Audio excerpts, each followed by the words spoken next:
안녕하세요. 부동산 쿨TV의 이걸록입니다. 방문해 주셔서 감사합니다. 오늘은 미래의 집값이 과연 추락할 가능성이 있는가에 대해서 고민해보는 시간을 가져보도록 하겠습니다. 매번 국내외적으로 경제의 위기가 오는 시기에 늘 그렇듯 많은 사람들이 불안정한 시장을 불안한 심정으로 바라봅니다. 그런데 말입니다. 아무리 시장 형편이 어렵다고 해도 가장 위험한 투자는 아무것도 안 하고 가만히 있는 것입니다. 물론 부동산을 과도하게 늘리는 것은 분명 투기 조장이라는 사회적 문제를 일으킬 수 있지만 가격이 폭락한다는 위험 요소가 있다고 해서 부동산 투자 자체를 부정한다면 내 미래재산의 직간접 손실이 발생할 수 있다는 겁니다. 1990년 후반처럼 고정금리, 확정금리가 20%까지 간다면야 지금 저금만 해도 상관없습니다. 근데 지금까지 저와 상담하셨던 여러분 중에서 2007년도 서브프라임 사태 이후에 하락론자의 말을 믿고 집을 사지 않고 열심히 저축만 하다가 지금에서야 후회하시는 분들이 많다는 겁니다.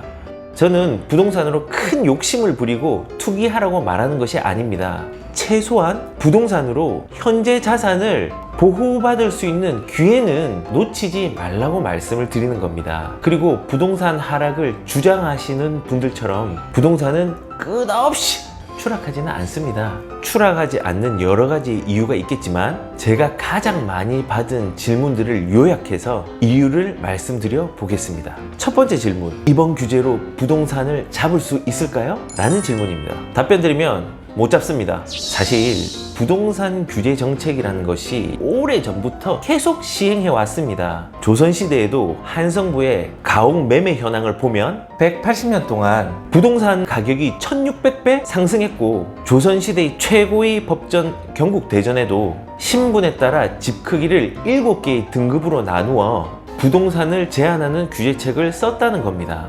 근데 대군이나 공주는 제한을 해도 1200평이었네요. 이게 규제 맞나요? 다시 돌아와서 일제강점기나 광복 이후에는 어땠을까요? 1927년 8월 부동산 대출 경계가 떨어졌고 1940년 토지 투기 억제에 대한 고민이 여전히 있었으며 1970년, 1980년, 1990년, 2000년에 이르기까지 가격 상승과 투기 수요에 대한 억제 정책은 꾸준히 이루어졌습니다. 그럼에도 불구하고 부동산은 지난 50년간을 보더라도 쌀값이 50배 오르는 동안 전국 평균 땅값은 2976배나 올랐습니다. 그리고 늘 얘기했지만 부동산은 짧은 하락과 긴 상승이 결합하여 우상향 곡선을 그린다는 걸 알 수 있습니다. 부동산 규제에 과거에도 그랬지만 가격을 잡는 좋은 수단은 되지 못했던 것 같네요.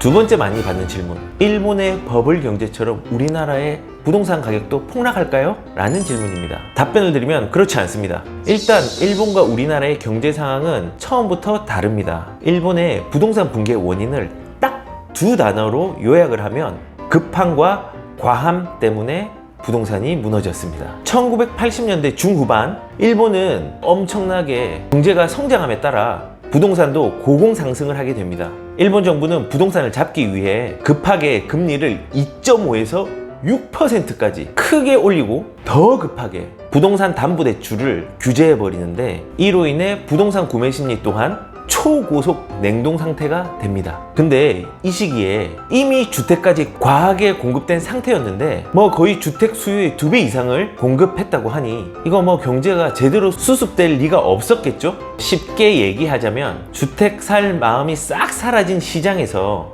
주택은 2배로 남아 돌았다는 얘기입니다. 그런데 우리나라는 일본처럼 위축된 시장은 유사하지만 공급량에는 큰 차이를 보이고 있습니다. 1000명당 주택수 통계지표를 보면은 전국, 특히 서울을 포함한 수도권의 공급이 아직까지도 부족하며 앞으로 2021년 이후 전국적으로 주택 공급량이 줄어들 거라는 겁니다. 1000명당 주택수라는 통계지표가 생소할 수 있는데 주택 공급 현황을 주택 보급률보다 더 정밀하게 표현하는 지표로 이미 미국 등 선진국에서는 주택 보급률 지표보다 더 보편적으로 사용되고 있습니다. 근데 이 지표에 따르면 우리나라는 주요 선진국에 비해서 공급량이 높은 게 아니라는 겁니다.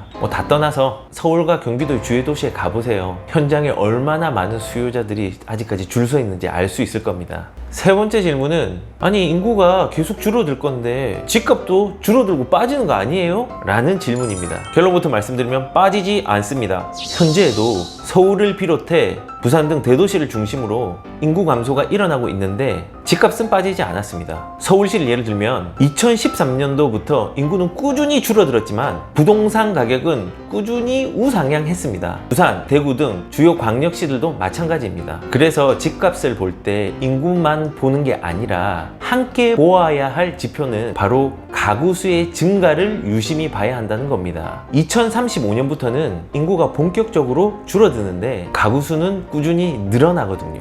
해석을 하자면 인구가 줄어들어도 1인 가구가 지속적으로 증가하기 때문에 집값이 빠지기보다는 주택 유형이 소형 선호로 변화한다는 의미입니다. 그렇기 때문에 그냥 인구가 줄어든다고 집값이 무조건 빠지지 않는다는 얘기죠. 다만 돈이 잘 도는 강남과 같은 주요 도시는 대형 평수의 가격 상승도 유효하겠죠? 부동산이 영원히 오를지 그건 제가 장담할 수 없지만 아직까지는 꾸준히 오를 여력이 있다는 겁니다. 다만 가격이 오르는 것보다 화폐 가치가 꾸준히 떨어지고 있기 때문에 인플레이션을 극복하는 수단으로 부동산을 접근하는 게 더 중요하다고 생각합니다. 1970년대 자장면 값이 200원이었지만 지금은 30배가 올라서 6,000원이 되었습니다. 무슨 금바른 짜장면도 아니고 그때나 지금이나 똑같은 짜장면인데 왜 더 비쌀까요? 바로 화폐 가치가 떨어졌기 때문입니다. 이러한 화폐 가치를 극복할 수 있는 대안 중 가장 적극적인 방법이 바로 부동산이라는 겁니다. 잊지 마세요. 화폐 가치의 하락 속도는 내가 버는 급여의 속도보다 훨씬 빠릅니다. 오늘의 결론, 영고성쇠. 꽃은 피었다 지고 어떤 일이든 융성했다가 쇠퇴한다는 의미로 세상 일이 늘 좋을 수만도 없고 그렇다고 늘 나쁠 수만도 없다는 뜻입니다. 부동산도 마찬가지입니다. 좋은 상승장과 나쁜 하락장이 순환하며 공존합니다. 만약 끝없이 폭락만 한다면 우리나라의 경제는 존재할 수 없습니다. 시청해 주셔서 감사합니다. 콜TV는 혼자서 소가리를 하는 부동산 문제를 공감하고 풀어드립니다.